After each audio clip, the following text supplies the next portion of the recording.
کہ ہر باشعور انسان کا اپنی زندگی میں کوئی مقصد، کوئی نصب العین، کوئی آدرش، یہ ہندی کا لفظ آدرش ہے، بڑا پیارا لفظ ہے.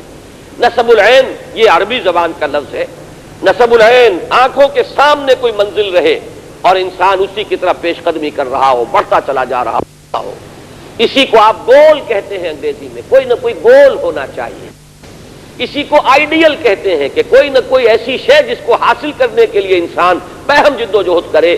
جس شخص کی زندگی میں یہ نہیں ہے وہ چاہے کتنا ہی انسان نظر آ رہا ہو، حقیقت میں حیوان ہے. اب دوسری بات سمجھیے، یہ ایک عجیب ایکویشن ہے، الجبرے کا فارمولہ سمجھیے کہ انسان کا نصب العین اگر پست ہوگا تو اس انسان کی شخصیت بھی پست ہو جائے گی. اس کا نصب العین بلند اور اعلیٰ ہوگا تو اس کی اپنی شخصیت بھی اعلیٰ اور عرفہ ہو جائے گی. یہ ایک جس کے لیے میں نے سورہ حج، ویسے تو یہ کہ پورا رکوع جو ہے آخری سورہ حج کا وہ در حقیقت اس موضوع پر اس سے بہت ہی گہرا تعلق رکھنے والا ہے، لیکن میں صرف اس کا ایک ٹکڑا میں نے تلاوت کیا تھا آغاز میں. ضعف الطالب والمطلوب، مشرکین کے بارے میں کہا جا رہا ہے کہ ان کی کیفیت یہ ہے کہ کمزور ہیں وہ بھی جو چاہنے والے ہیں اور وہ بھی جنہیں چاہا جا رہا ہے. یعنی مطلوب اگر اعلیٰ ہے انسان بھی اعلیٰ ہو جائے گا، مطلوب اگر پست ہے انسان بھی پست ہو جائے گا. نصب العین ادنا ہے، انسان میں دنی الطبع کی کیفیت پیدا ہو جائے گی، اور اگر وہ اعلیٰ اور عرفہ ہے تو انسان کی شخصیت کو ترفع حاصل ہوگا، بلندی حاصل ہوگی. اب اس کی میں ذرا وضاحت کر دوں. دیکھیے سب سے گھٹیا نصب العین کیا ہے. جگر مراد آبادی کا بڑا پیارا مصرع ہے کہ اپنے ہی حسن کا دیوانہ بنا پھرتا ہوں. انسان اپنی ذات ہی کو نصب العین بنا لے.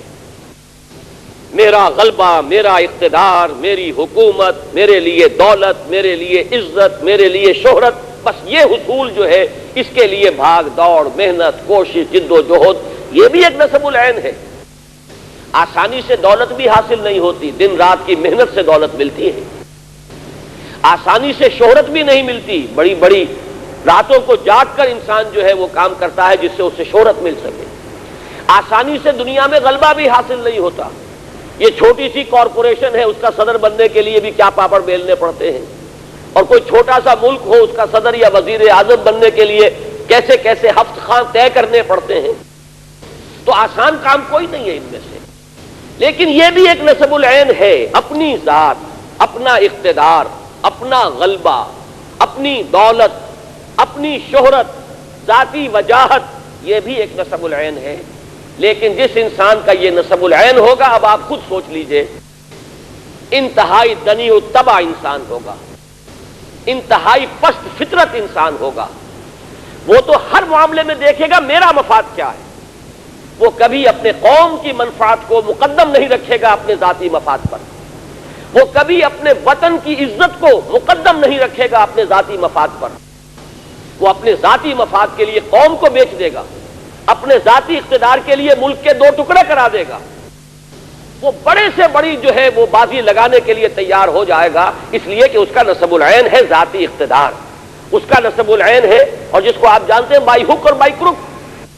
جب معین یہ ہو گیا مجھے تو اپنا اقتدار مطلوب ہے، مجھے سربلندی اپنے لیے چاہیے، میں دولت جمع کر لینا چاہتا ہوں. زیادہ دولت جمع کرنے والا انسان کس کس پستی میں گر رہا ہے. آپ کا یہی شہر کراچی ہے جس میں گھی میں ملاوٹ کی گئی اور اس طرح کی ملاوٹ کی گئی کہ کتنے ہی لوگ تھے جو جن پر فالج ہوا تھا ایک زمانے میں، آپ کو یاد ہوگا، اس لیے کہ گھی کے اندر ایسی چیز ملا دی گئی تھی اپنے چند ٹکوں کے حصول کے لیے، انسانوں کی صحت سے کھیلنے والے. آج آپ کے ہاں وہ لوگ موجود ہیں جو ادویات کے اندر ملاوٹ کر رہے ہیں. میں کہا کرتا ہوں کہ ہو سکتا ہے کوئی غریب عورت اپنے گھر کے برتن بیچ کر گئی ہو اور وہ 15 روپے کے کیپسول خرید کے لائی ہو، 15 روپے کا ایک کیپسول، اس لیے کہ شوہر جو ہے زندگی اور موت کی کشمکش میں ہے. اس نے گھر کے برتن بیچے ہوں، لیکن اس کیپسول کے اندر بجائے اس دوا کے چوک بھرا ہوا ہو یا آٹا بھرا ہوا ہو.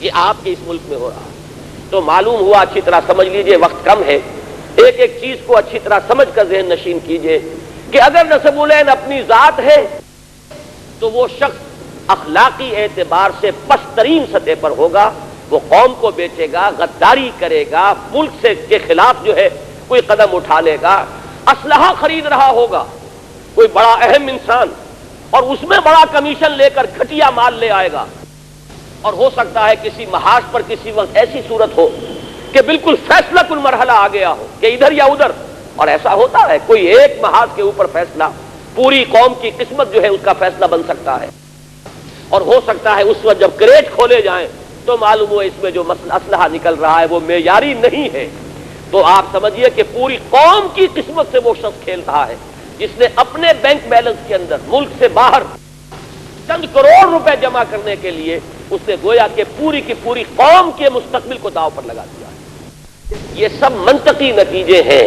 کہ اگر نسب العین ہی اپنی ذات ہے، اب مجھے یاد آ رہا ہے سورہ قصص کے آخر میں فرمایا تِلْكَ الدَّارُ الْآخِرَةُ نَجْعَلُهَا لِلَّذِينَ لَا يُرِيدُونَ عُلُوًّا فِي الْأَرْضِ وَلَا فَسَادًا، یہ جو آخرت کا گھر ہے اللہ فرماتا ہے یہ تو ہم نے خالص کیا ہوا ہے ان لوگوں کے لیے جو اس زمین میں اپنی سربلندی نہیں چاہتے، یہاں اپنا غلبہ نہیں چاہتے، یہاں اقتدار کے طالب نہیں بنتے، یہاں اپنے لیے حکومت کے طالب بن کر نہیں کھڑے ہوتے، آخرت کا گھر صرف انہی کے لیے ہے۔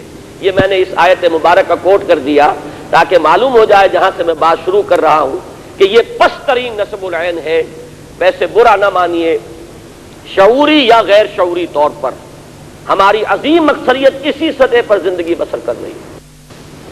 آج ہم دنیا میں ذلیل کیوں ہیں؟